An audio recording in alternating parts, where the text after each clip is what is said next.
F N O stocks की बात करेंगे तो वहाँ पर कुछ स्टॉक्स, अच्छा भारत फोर्ज की कमेंट्री आई थी, आई थिंक वो मार्केट को शायद पसंद नहीं आई। 8% स्टॉक नीचे है भारत फोर्ज का। ये देखिए एकदम से स्टॉक स्लाइड हुआ 8%। भारत फोर्ज गिरता हुआ। अमरीश, गुड आफ्टरनून, कोई व्यू आपका भारत फोर्ज पर?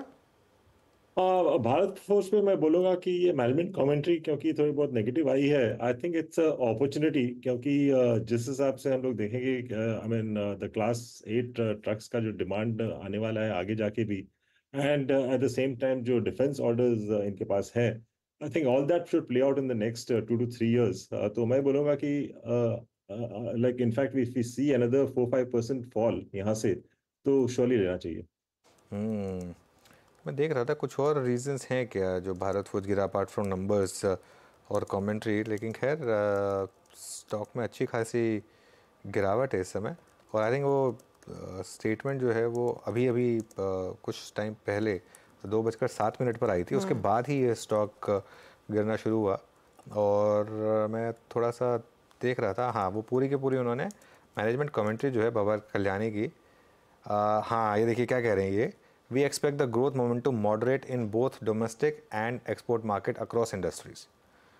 ये एक स्टेटमेंट थी बस, ये काफ़ी था। लुकिंग अहेड ये जो है इसकी वजह से भारत फौज में जो है इस तरीके की एक डिक्लाइन आई।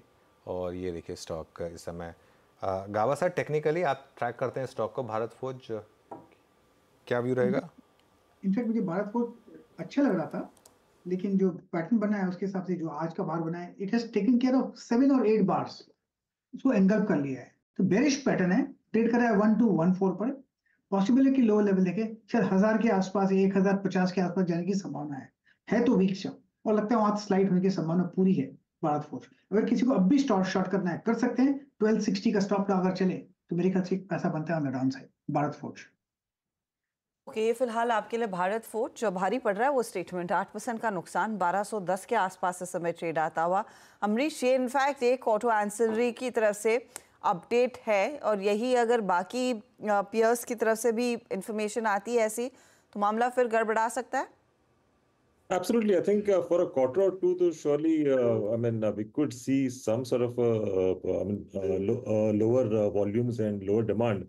पर we should remember कि लास्ट इतने महीनों से, लास्ट 6 to 8 quarters हमने देखा कि quarter on quarter, I mean, the demand has been increasing. तो somewhere जाके, I think, I mean, like it had to flatten out. तो वो हम लोग अभी देख रहे हैं। पर मैं बोलूंगा that over the next 2 quarters I think it will be a buying opportunity, जिसको भी लेना है, जिन्होंने मिस किया है लास्ट 1 साल में, I think it's a buying opportunity over the next 1 or 2 quarters। Buying opportunity over the next 1 or 2 quarters, लेकिन नीचे आने दे, उसके बाद दरअसल वो ट्रेड ले। क्लियरली वो कमेंट्री अच्छी नहीं है। डोमेस्टिक और एक्सपोर्ट मार्केट दोनों में दरअसल बाबा कल्याणी कह रहे हैं कि थोड़े से चैलेंजेस दिख सकते हैं, जो Q4 में ही नहीं दिखाई देंगे, वो FY25 तक जारी रह सकते हैं। इसीलिए वो स्टॉक भी सीधे टूटता हुआ इस समय दिखाई दे रहा है। वो इन्फॉर्मेशन आपकी स्क्रीन पर आ जाएगी।